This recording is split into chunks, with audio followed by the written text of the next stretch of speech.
Hi, guys. Welcome back to the Far Southwest podcast. I hope you are all doing well. This episode is going to be about a learning module I learned a couple weeks ago in my science class.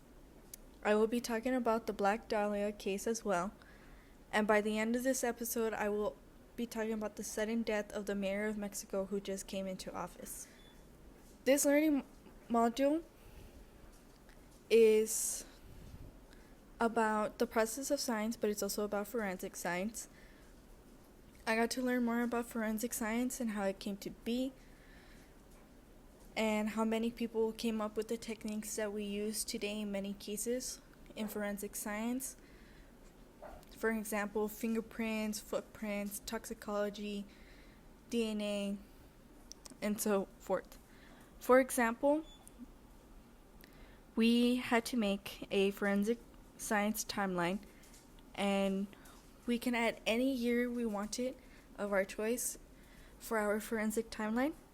I chose from the BCE era all the way up to 2005, though I did nitpick some of the years I wanted, and that is because I wanted them to interlink with one another on some of the years on some of the techniques were created.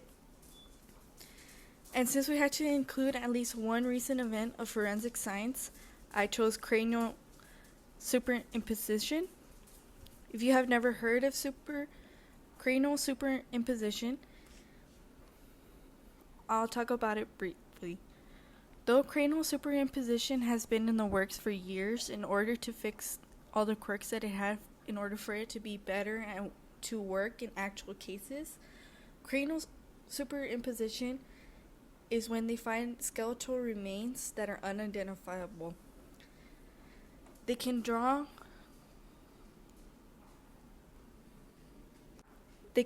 based off the features of the skeleton remains. But more recently, they've had a digital reconstruction that can do that for them at a much faster process. Now, you may be wondering, how can they draw on someone's face based off a skull? They can tell the race of the person, the structure of the nose, the cheekbones, and the shape of the eye socket of how the person used to look like. They can also even see how thick the skin was on some areas of your face, like your forehead, how thick your cheeks were, your cheekbones, your chin, your eyelid, how thick that was. Also, did you know that the average human size of an eye is the size of a US quarter? I didn't know until later. That's how some anthropologists could draw the eyes on the skull. They trace the size of the quarter in the eye socket of the skull. They also take pictures of the skull from every angle, but it has to be the exact life size of the skull without any size differences or warps of the picture of the skull, since it can affect the results that the anthropologist could get. So once they take the picture of the skull, they put a thin, sheer layer of paper over it, and that's when they draw the person's face, and they add more layers as they go. So now I will start talking about the Black Dahlia case. Fair warning, before we start, it may be upsetting to some people, it may not. I'm not going to go too much detail about the Black Dahlia. I will also not be putting a picture of her crime scene photo because I feel like that's very disrespectful to her. So, let's talk about some background on the Black Dahlia and who she is. So, the Black Dahlia, her name was Elizabeth Short. She was born in Hyde Park, Massachusetts on July 29th of 1924 to parents of Cleo and Phoebe Short. Elizabeth also had 4 other sisters, which would make her the middle child of the other 4 sisters. In 1926, Elizabeth and her family moved to Medford, Massachusetts. 4 years after they had moved, Cleo Short, which is Elizabeth's father, drove to a bridge and made it appear that he took his own life.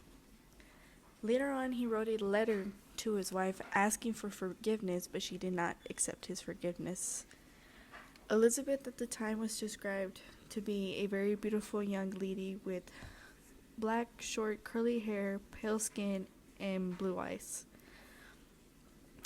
Elizabeth also at the time was dealing with asthma, so during winter she would have to go to Florida for the warmer climate. Once the winter season was over though, she would go back to Massachusetts with her family. And once she had turned 18, she had moved to California and worked at a Camp Cook, which was an army camp. Though in 1943, when she was 19, the same year she had joined the Camp Cook, she was arrested for underage drinking. After that, she had moved back to Massachusetts and then moved back to Florida during the winter, where she continued working as a waitress. In December of 1944, Elizabeth had met her fiancé, Major Matthew M. Gordon, at Miami Beach in Florida. Unfortunately, he had passed away in a plane crash on August 10, 1945, just a couple days before World War II ended. On July of 1946, she went to Los Angeles to see an old boyfriend of hers, but she later found out that he had moved to a different state. Elizabeth almost stayed anywhere she could find to sleep. December of 1946, she went to San Diego because she was struggling with being homeless in LA. In 1947, of the 8th of January, she met a man named Red. That was his nickname. Red took her to Los Angeles, and they slept in a hotel together. They did not do anything, according to Red. The next morning, Red took her to a bus stop, and he never saw or heard her again. The next couple days were unknown of Elizabeth Short's whereabouts until January 15th of 1947. A mother and her child were going on a walk at a local park where they stumbled upon a truly dreadful sight. It was a young woman naked, lying on the ground, sliced in half at the waist. By initial thought, the mother thought it was a mannequin by the way it was positioned and the way how it had looked. Besides the many cuts on her body and on her face, she appeared to have no blood anywhere near the crime scene. The case was investigated by LA Police Department, plus with the FBI's help as well. They ran her fingerprints through the fax machine that they would use and found out it was 22-year-old Elizabeth Short. She appeared twice on the database for the FBI, the first with her job at the camp in 1943 and with her being arrested for underage drinking later that year, which some of you may know for her most famous photo of herself is her mugshot when she was arrested for underage drinking, which the public had called her the Black Dahlia because of the sheer black clothes that she was known for, and the recent movie that came out at the time called Blue Dahlia. By the observations they had made, and that whoever killed Elizabeth was very skillful.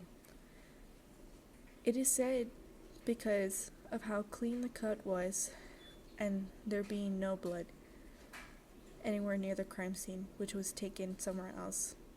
To this day, they have never found Elizabeth's killer.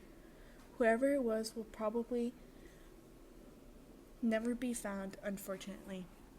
Though some have theorized that they know who the killer of the Black Dahlia was. This man was one of the many popularized suspects people think about to this day, and many believe he was the one who did it. His name was George Hondo. He was a doctor at a social hygiene bureau. His main practice was venereal disease. He also did abortions in secret with the help of his secretary. Yet unfortunately, his secretary died of an overdose that was ruled a suicide by police. Even after getting questioned by the police, They also wiretapped Dr. Hanno's house. They were able to catch him saying, quote unquote, supposing I did kill the Black Dahlia, they couldn't prove it now. They can't talk to my secretary anymore because she's dead. End quote. Even then, he was never arrested for everything he was accused of and moved to the Philippines with his new wife and sometimes would visit his sons at random. I also want to bring up that this doctor was accused of many things. He was accused of supposedly killing his secretary, and there was no evidence to that. He was also accused of sexually abusing someone. I don't recall who, but that person was called a liar, and he was never charged with anything. So, after George died in 1999, his son Steve Hondo, who was a policeman, was looking and collecting his father's things.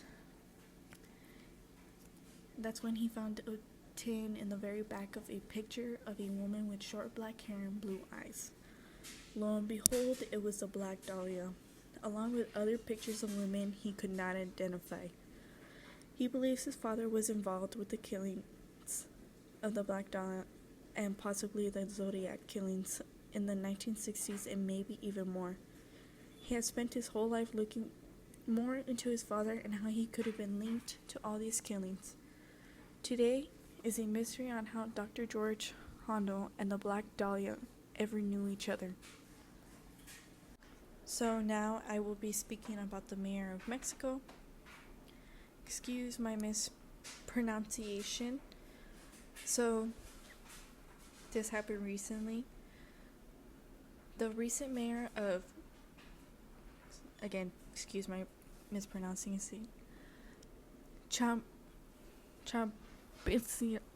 I'm so sorry.